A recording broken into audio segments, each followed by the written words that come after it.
Okay, so this is the DC parallel circuit. If you remember, the previous one was a series circuit. What's constant in a series circuit is the current because it's movement, okay? What's constant in a parallel circuit is voltage. So what's the voltage across this 3K ohm? It's 20. What's the voltage across this? It's 20. What's the voltage across this? 20, because it's constant. You know when something is in parallel because it has 2 points in common, right?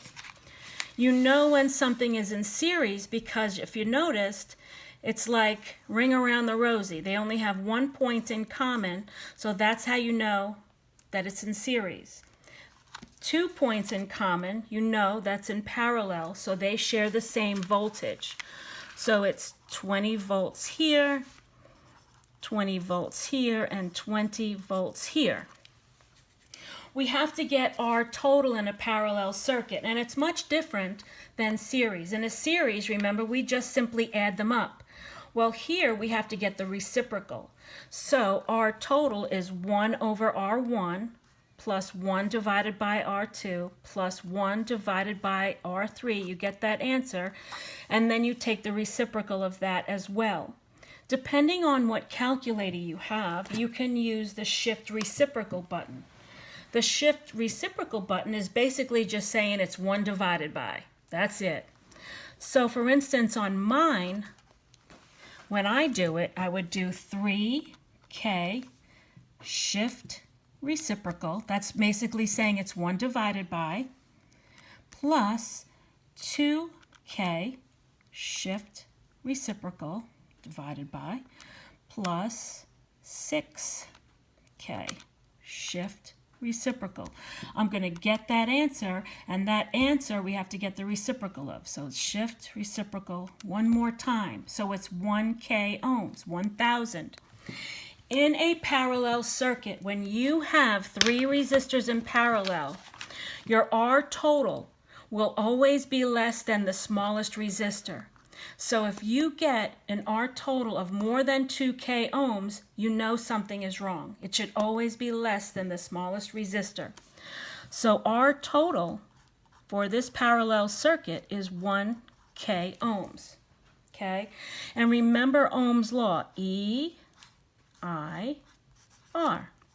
So now I want to get I total. How do I get I total? We simply cover the current. So it would be E, which is 20, divided by R total, which is 1K, to get I total.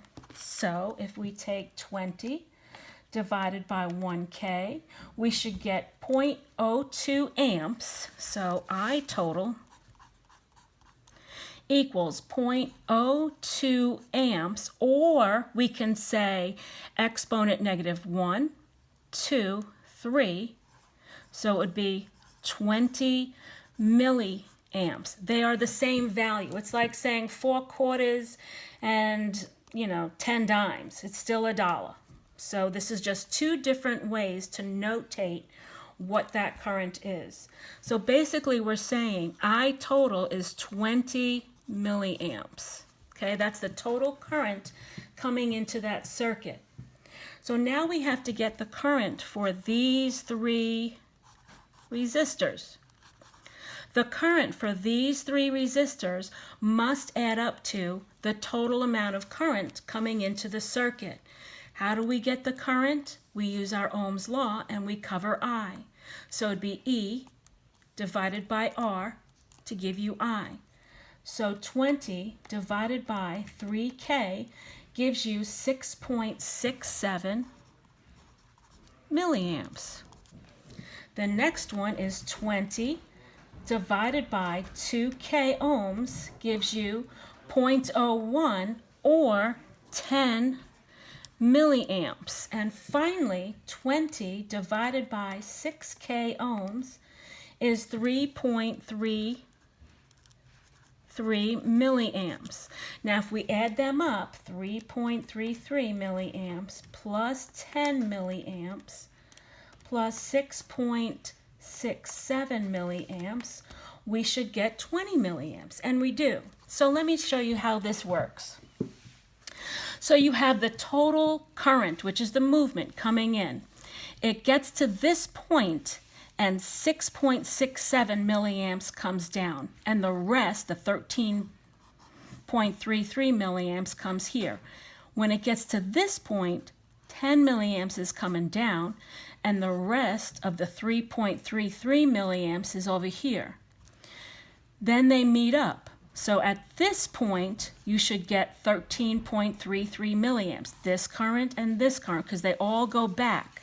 What comes out of the battery, it goes down and then back into the battery. So this one, these three have to add up to 20, and it does.